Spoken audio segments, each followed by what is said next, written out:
Sir Russell, balita ko po around the world daw po kayo. Have a happy retirement, sir. Thank you for all the memories that we shared together. Good luck po. God bless. Hello, Sir Russell! Kaiban here!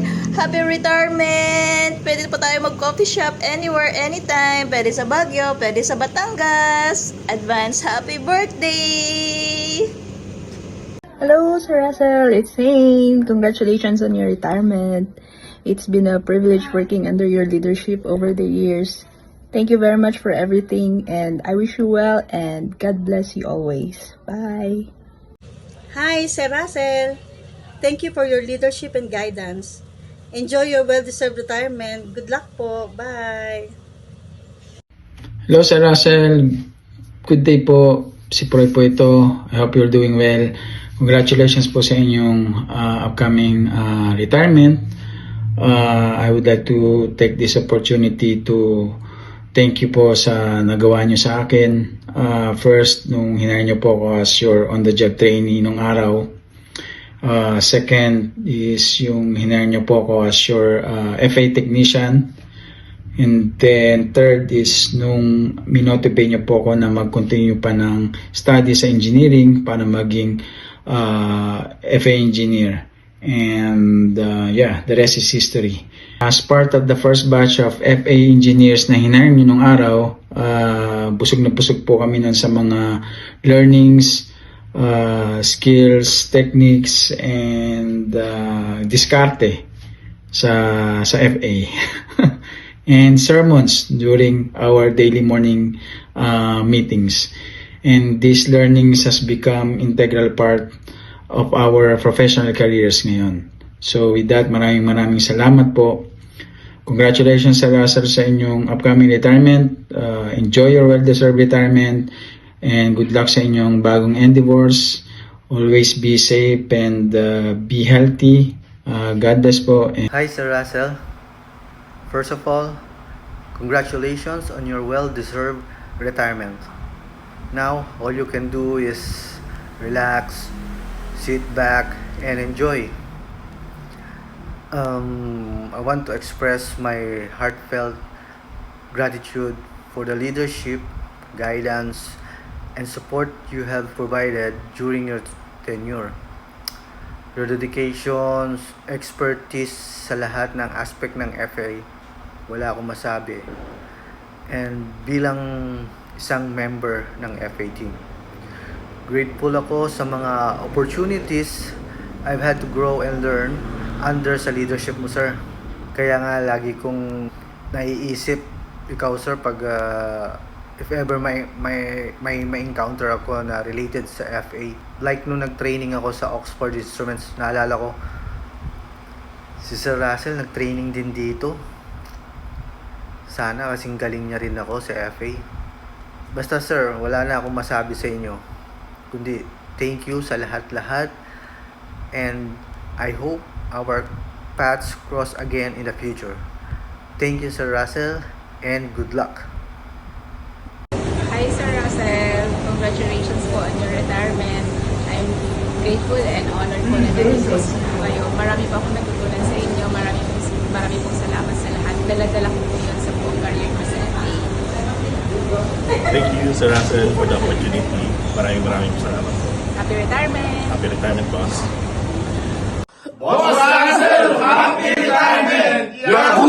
Russell, Ninong Russell, Boss Russ. So first of all, congrats sa Russell. You finally decided to retire. So deserve mo yan. Well-deserved rest para sa'yo. Para ma-enjoy mo yung buhay mo, para ma-enjoy mo yung mga pinaghirapan mo. Everything starts November of 1999. So yung first time natin nag-meet sa lobby ng Cypress. So at the time, OJT kasi ako noon. So doon ako pumirma ng contract. Hindi ko talaga makakalimutan is yung ginawa mong tulong sa akin personally para makapag-aral. 3.5 years ako nung nag-aral para matapos ko yung electrical engineering degree ko. Of course, during ng study ko, you do a lot of mentoring to me. kung ano ba yung mga dapat na style sa pagtatrabaho. And na-adapt ko din yun until now. Until nakapag-trabaho ako sa Singapore, 14 years din ako noon. And if you will remember, Sir Russell, nag-email ako sa iyo noon. Ang title ng email noon is The Man Behind My Back.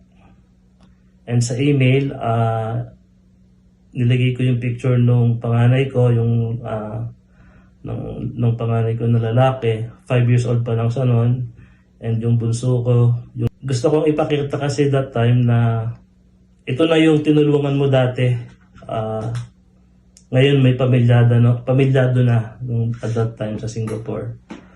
By the way, nandito na kami sa Australia ngayon kasama yung family ko. 3.5 years na kami dito.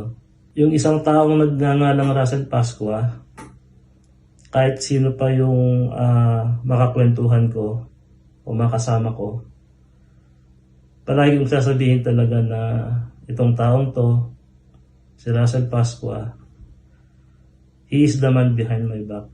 Kasi kung titingnan mo naman, Boss Russ, yung mga taong tinulungan mo, malayo din naman yung narating. Kaya nga after 26 years, gusto ko magpasalamat sa Russell sa lahat ng mga naging tulong mo sa akin personally.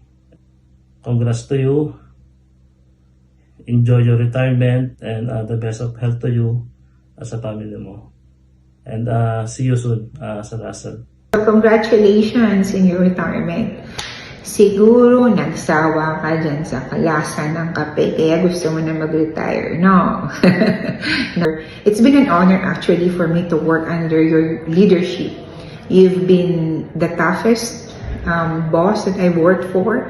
You've made me the person who I am today. You've been part of it on my journey. Nag-start pa ako ng lab tech and then suddenly nag-swift yung 360 degrees yung mindset ko kasi yung pagiging tough niyo po sa akin.